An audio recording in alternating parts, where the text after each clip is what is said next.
Okay, well, This is all very intentional, just to say it. yeah, no, Chris pointed me to Oh, like read yeah. the background of this thing and what it meant and what the dual characters meant, and it's pretty impressive in terms of like and when to express that. But this film, and this is I'm quoting Chris, was made by a crazy person. And it's Yeah. just The I have A never recently divorced crazy. A the recently actress crazy, the actress is the only person to work with him twice. right? Yeah. Yeah. Yeah, She got she won Best Actress at Cannes for this. right. As I she know. should, as Yeah, she As should. she should. She was pretty good. Oh, man, Holy Pretty moly, good. man. I think this may be one of the best performances I've ever seen in my entire fucking life.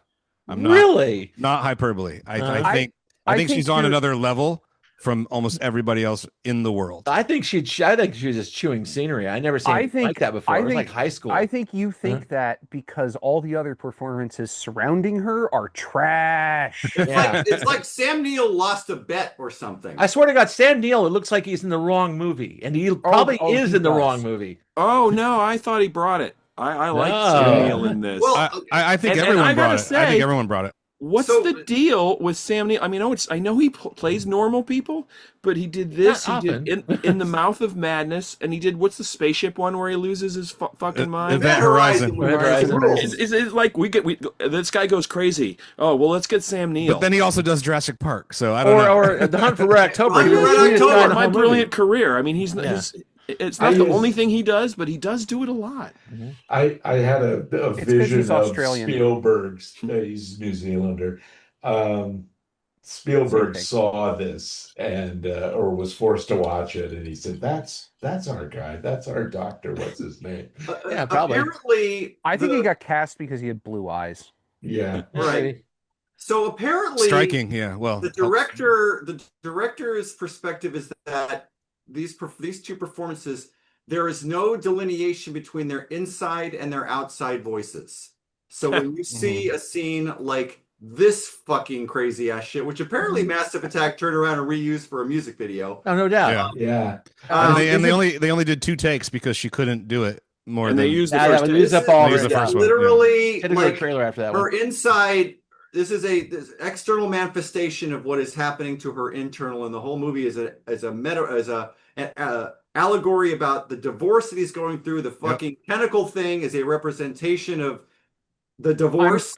I'm sorry, the penis monster. Oh, Let's well, call The it what it penis is. monster. Well, it's a representation of what the other person might be cheating with you on, right? Like, and also there's the whole the You Berlin versus the monster she tells you not to worry about. and then of course and then the Berlin Wall is the divide. You know, it's like that's It's very nicely symbolic. It's Yeah. also Why? again, my Yeah. interpretation is that the other things, the the teacher who looks exactly like his wife, and the slime monster Except for who the green eyes. ends up having sex with it at the end of the film. They're simply the projections from this divorced couple. This is what they want. She maybe wants to be degraded. Maybe he wants like someone demure instead of insane. I think You you're know, and- exactly right there. Yeah, and so it's like that's the reverse projection on the whole thing, and Mhm. you know it's all I think- explicit. It's out there. It's a real, it lives in the real world. I But think the director actually came out and said that. Like Yeah. I think he has actually come out and said that specifically. oh well, This I actually thing- did. I this didn't pick thing it up. really- I just figured that part out myself. I guess we agree. It started, and I didn't know what to expect. I wasn't even sure from the title whether it was going to be horror or something else, and it didn't seem like a horror film for a long time. There's actually arguments about what genre. What this genre is. it is? Yeah. I agree, and I don't know what genre this is. It's sort of Because a it's singular- not just one. Yeah. It's a singular thing. Yeah. In that it's not shot from her perspective, and yet you're like, well, she's crazy, but it's like, well, everybody. in this Everyone's movie crazy. How is this not a crazy. There's not psychological one it's a- normal person in the whole film. Everybody's nuts. It's a psychological thriller. That's it fits really well in that genre. There's people. I don't but think there's it's- There's people who call this horror. There's Yeah. people who call it with horror drama. elements, you know. But There's you know, people who call it drama. There's people who call it psychedelic. It is. I think Scott's pretty close. Yeah, Yes. I- you know, Psychological. Psycho is a psychological drama and a horror film too. You know what it it's made like, me- It could be several things. You know what it made me think of? I agree with you, but I think the overarching of this is horror. I think this is a horror movie at the top, and then it is other things supporting it. You know, for 1981, it looked the horror stuff, the bloody, weird monster stuff looked really good. Carlo Because Rambaldi. Rambaldi. He is finished Oh. he did E.T. Yeah, he finally made something that didn't look fake. I know, and by underlighting it a little bit, but it worked. Yeah, that helps, and pouring blood and sticky syrup all over it and stuff. But yeah, it's like King Kong, the alien at the end of this is of Close Encounters, But this, I was looking at it going. First, I thought they threw a fucking octopus on the bed and poured fake blood on it. Right. I was Yeah. trying to figure out what the hell it was, and again, it's underlit, which makes it super effective. Yeah. And 1 year before John Carpenter's The Thing, in terms Oh, of right. like, yeah. So bear that in mind. Yes, I know you put that picture up behind you, Chris.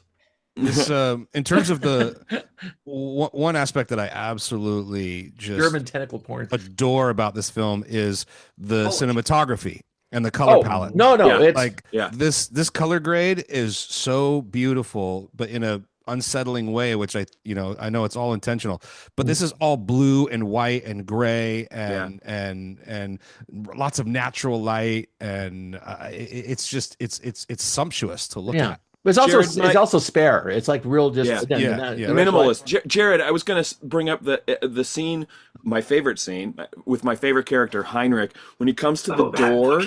When he's like dance talking, he's dance talking to Sam Neill. It's a long scene, and the camera's just following him around as he's doing this crazy monologue. It's the weirdest thing I've ever seen. It is one of the weirdest things I've ever seen. I played it 3 times. I freeze framed it so I could take pictures. It's just amazing. But I wanted to bring up the cinematography in that because it's like a dance studio, but it's the house. It's the hallways and the doors and stuff. But it's all pure white, and it looks so great when that scene's happening. Even in their apartment, everything is all trashed on the floor, but the walls are white, stark. Yeah. Like and the carpet is blue, and it's just so and I mean even the wardrobe really correlates with the fucking environment. Like literally there's a scene where everyone's in kind of a beige color. Like he's wearing a beige shirt and pants, the walls are beige, the woman is in a beige dress, and then it's all blues and kind of purplish, that. And see how that matches sort of the blue and the whites of the hall. Or the eye color is really important in this movie, so they sort of suck the color out of everything else, so you can really notice when they cut to a person's face. That's true because it does pop, and the thing is, her dress pops with her eyes, which is great. Yeah, look at that. And But the God way he damn it, photographs faces. Oh, at the 3/4 mark, I wanted to like send a check to these people to get her a different dress. I got so tired of looking at that Betsy Johnson button-back dress. It was making me crazy. And the thing probably smelled at the end because she never took it off. So it's like, except for the That's sex funny. with the octopus guy. I would drink her fucking bathwater, dude. She can keep that dress on. There's the clip. Well, this has gone to a very normal place. Yeah. I used to read a lot of like Cinefantastique, Starlog, and stuff, and this movie got a lot of ink when it was being made. A lot of it was because of Carlo Rambaldi, because he came off of Alien to do this, and this is right before E.T. And then they released it, and as I understand it, the release version, they cut like a half hour out because They did, and it was banned in the UK. The studio was like, "What the fuck?" It are was we banned. supposed It to was do with banned in a this? number of places. Places, How that's much right. more crazy So can you jam in this movie? I wasn't No, sure if we I'd ever watched seen it, and the now I know 124 I've never minute. seen it.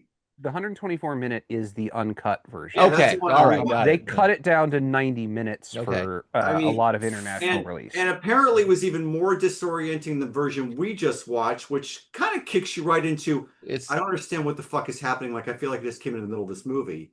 And Well, the third act, really, you're like, what the fuck is going on? like, now? I'm glad I waited to see it till now, but I'm glad I waited to see it till I got to see the full version. And like I said, I read a lot of shit, and I listened to some of the commentary, and this was all very intentional. This is the movie that this director set out to make.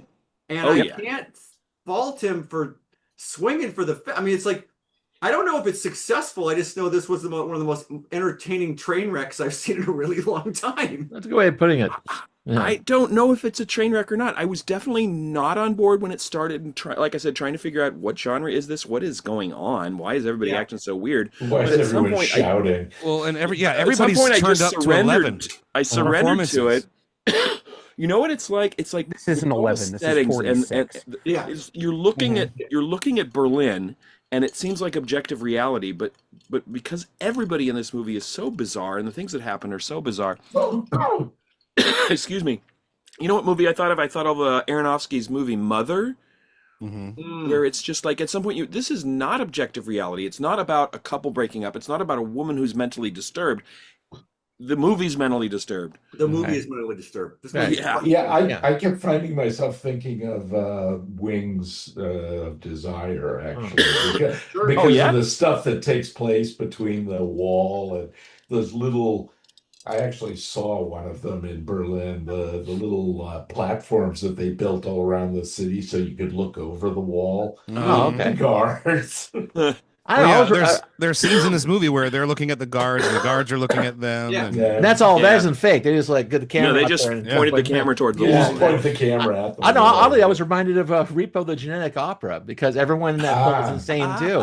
And so it's like over that kind of like that heightened reality thing where everyone's singing and everyone's all nuts. It's like this is like not if they set this to music, we'd all be like, wow, that's if this was a musical, go watch a Massive Attack video. Yeah, go get that. Go find that clip, Scott. Exactly. But this is a much better. The style of this movie, in my opinion, is much better than the Repo. Well, it had a bigger. So we get budget. to the end, and the little kid says, "Don't open the door," and then jumps in the bathtub, and then goes and apparently instantly drowns and kills himself. The little kid does not want to live with the idealized version of mom and dad.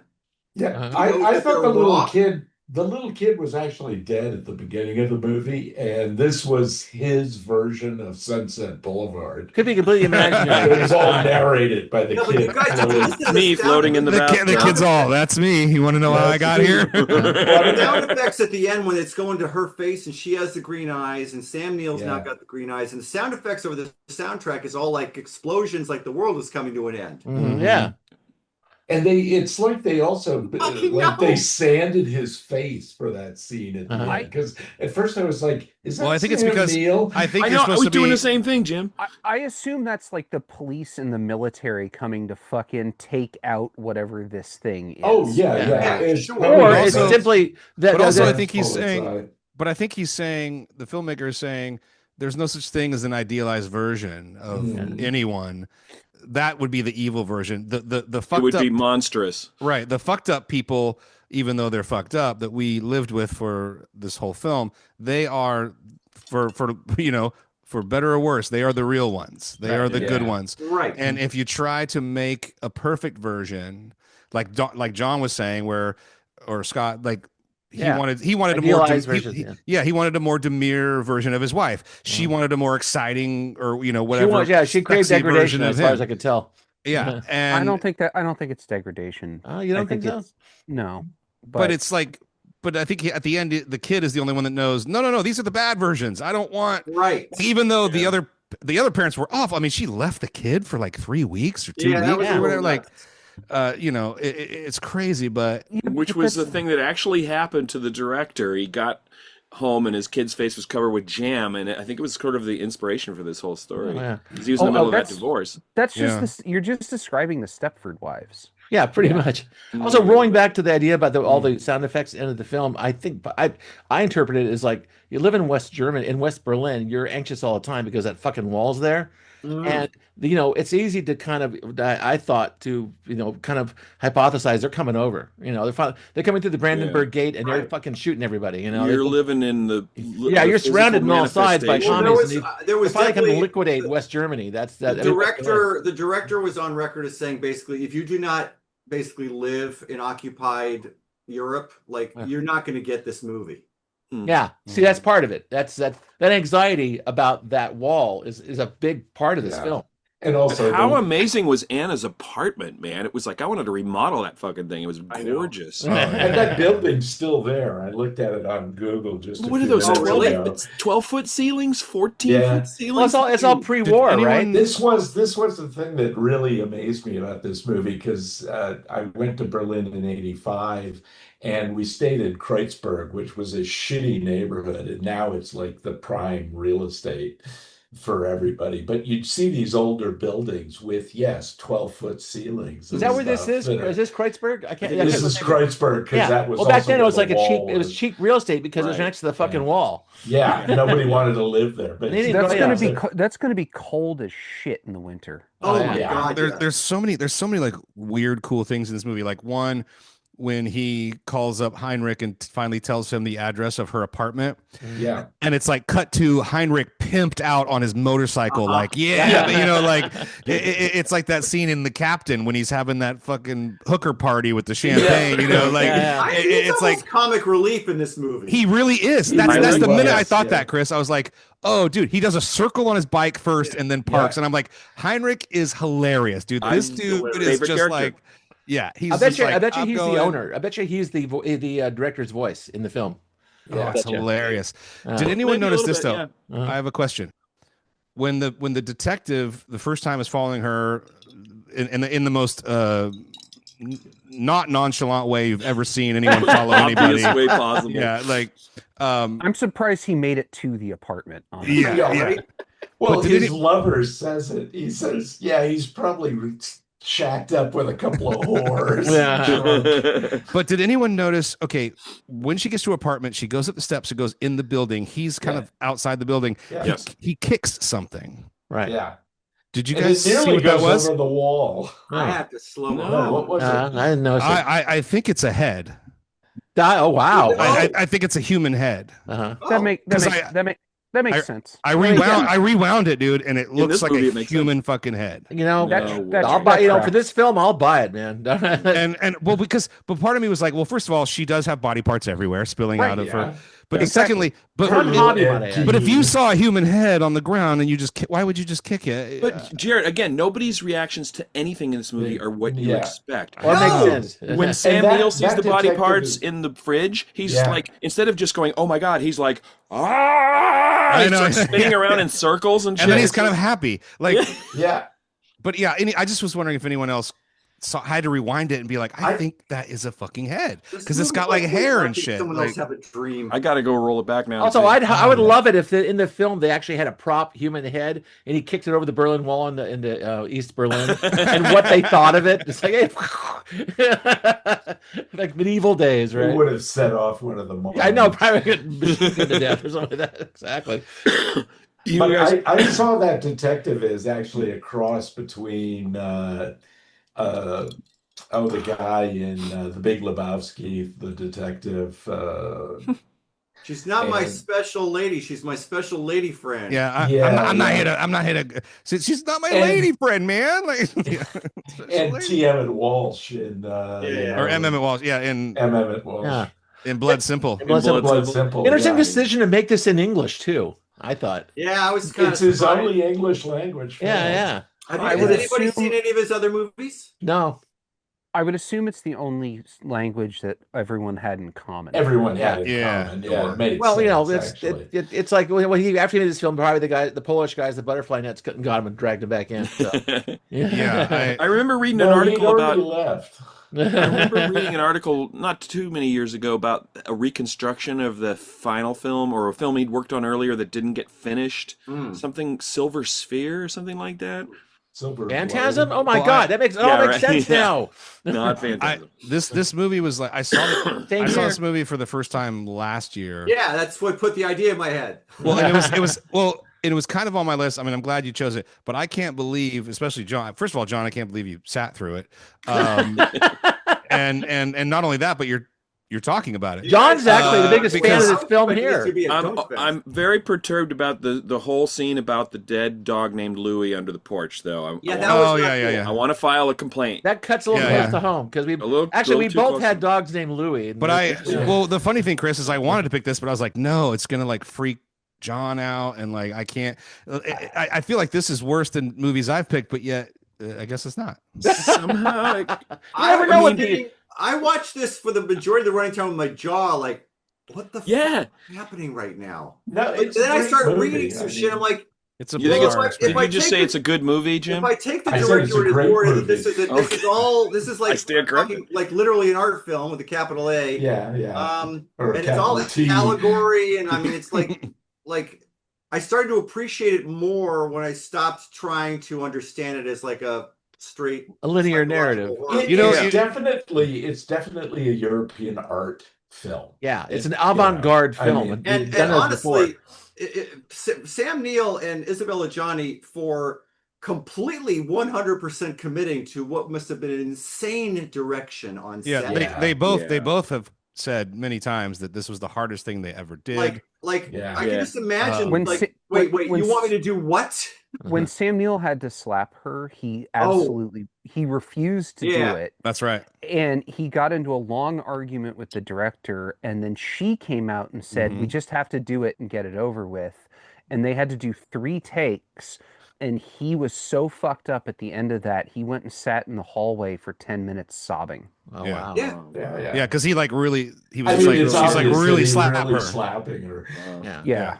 And you think about, if you're going, the director obviously is going through like a fairly painful breakup, and I guess there's 2 ways. You come out the other side of that and write Kramer versus Kramer, or you could write this. Yeah, true. Well, see, and that's so you nailed it, Chris, because I love the fact that this is somewhat of an allegory for I love when you can do something weird and strange and bizarre, but yet it's rooted, or it comes from a very real place, because how do you film feeling and emotion? Well, you can do this rather Cronenberg never did this weird. Have a realistic version of it. That's a good that's because sentence.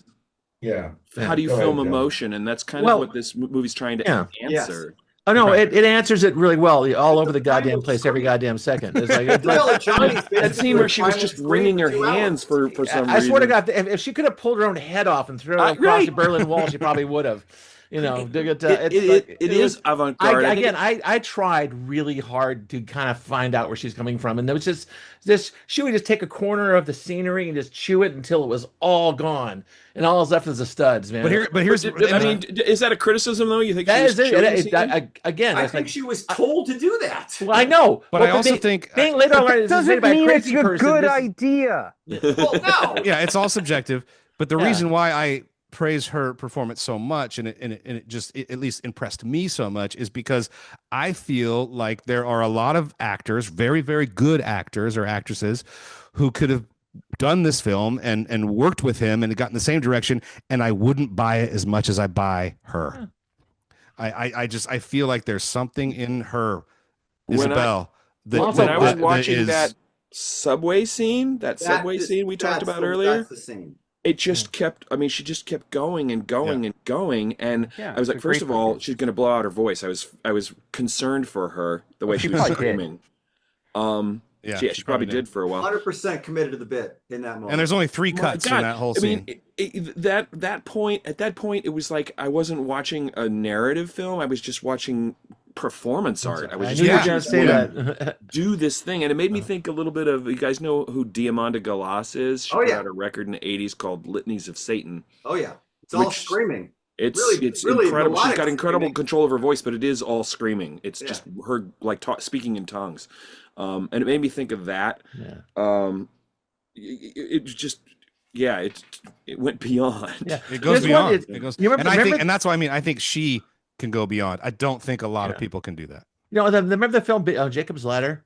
Oh yeah, that film kind of is at the end is a complete allegory. It's all Well, it's Owl Creek Bridge, for fuck's sake. It is, but the thing is, it's also just kind of that language at the end of the film is all symbolic, and you understand that what's really going on at the end of the film. But it starts normally. It starts out like a normal narrative about a mailman. I saw that way too young, and it creeped the fuck out, dude. This one is like that, except there's no normal. It starts out insane. Starts out crazy. Okay. Now I'm going to step in finally with my one major criticism of this film. Okay. My major criticism of the film and why I didn't like it is exactly what you just said, Scott. It is that there is no normal in this movie, and it needed a normal. This movie it kind of did. This movie starts 15 minutes too late into the narrative. You need a period of time where you see these people being in any way normal towards each other because the empathy gap that is created when you walk into these two people means that I just don't care what happens to either of them for the rest of the movie. Right. And as a narrative, I know you're talking about it being avant-garde and art piece and all that other stuff, and that's fine. But I watch films for narrative primarily. And the narrative in this film completely breaks because they're both immediately bonkers insane and terrible to one another from minute one. Yeah, the film. It's true. It's true. The film needed a Shaun of the Dead opening. Right, it needed something. It needed the before. Yeah, it needed before. It needed to build out. I kind of agree with that, Tad, in that you consume it as a spectacle more than you care about these characters. I'll give you that. It was a fun house ride. I'll give you that. It's a ride. Yeah. The problem with horror. The problem with horror for me is that I need to latch on to at least one character in the film so it'll carry me through the rest of what's going on. If this had been some sort of like Wong Kar-wai fever dream or something like that, like I probably would have liked it more. The fact that they added these weird horror elements onto it made it, for me, just a kind of boring experience of like, yeah, that's it. The subway scene's really interesting, and like it's shot really well, and her performance is great in a lot of different places, but none of it got me over that empathy gap to actually care about what was going on. I don't disagree with any of that. I think that's a valid criticism. I think both can coexist, because I think the way that John and I see it, where it is this like special art piece, it comes down, it's on its own wavelength, and you just have to either go with it or not. But yeah, but it's interesting because both are good. It sets you up with the expectation that you're going to watch a narrative film, right? But it doesn't actually follow those rules. No. So yeah, you don't get what you think you're sitting down for. Take like David Lynch, for example. As I say, we all watched Eraserhead, which from the very first frame lets you know this is not an ordinary movie. And I think that's more what this is. This movie kind of fooled me for about 10 minutes. Yeah. And I think the only reason you can sort of sympathize with Eraserhead is because that guy is so kind of like pitiful, right? Yeah. Like also, it's not like Blue Velvet, where you have a normal beginning too, where the kid comes back home to his dad, and he finds the ear. But even there, that's not very normal to find an ear. But no, it's not. But it starts out normal, and you have a sympathetic character in it. That's why Blue Velvet's my favorite of his movies. Now, mind you, we've done avant-garde, like the French New Wave films, that ride with unpleasant main characters before. I can't remember the name of them all, but we've done them. It's not the unpleasant main character; it's empathy gap. Yeah, it's literally I can't. It's a different way of saying it, basically. No, because you can have an unpleasant main character that you sympathize with. That's true. Like it's. Like, I mean, Breaking Bad made its entire run based off of an unpleasant character that you sympathize with. But the first couple episodes, you sympathize with him because he was sick. But after that, you're stuck with him because he becomes basically evil. But that's an aside. Jim, I want Jim to go because he just said you guys are both wrong, and I want to hear how I want to get this corner. He was just saying it because he felt like it. Yeah. No, I don't need the empathy, I guess. I've forgotten what I was going to say. I did have something to say. You like it, though. You said it was great. Yeah. You said it was great. I think I like it. I remember what it is now. The beginning had me before you get to know that it's a horror flick or whatever the hell it is.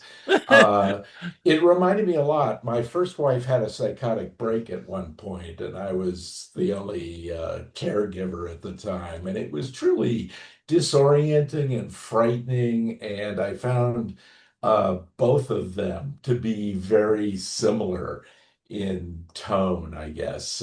It's something that the director obviously had experienced, I felt. And I had enough of an interest in at least Sam Neill's character to follow through on it. So that's it. That's cool. Yeah. Yeah, I want to just circle back to one quick thing real quick with what Jared was saying. Um, I I think it's perfectly okay if you like this movie. Like, I don't have a problem with that. Like, you like it, John likes it, Jim likes it. Like, I think that's perfectly fine. I'm talking about just different perspectives on how you watch films. Pretty much. And like, to me, this film set itself up as a narrative and never got it over the line. And I didn't find the avant-garde stuff maybe avant-garde enough. Like, I kind of needed it to go this way or that way. And it went kind of like that. You know, one of the things about this is that, you know, I think of Darren Aronofsky, like Pi and things like that. He always shoots his stuff in like handheld, crappy looking 16 millimeter.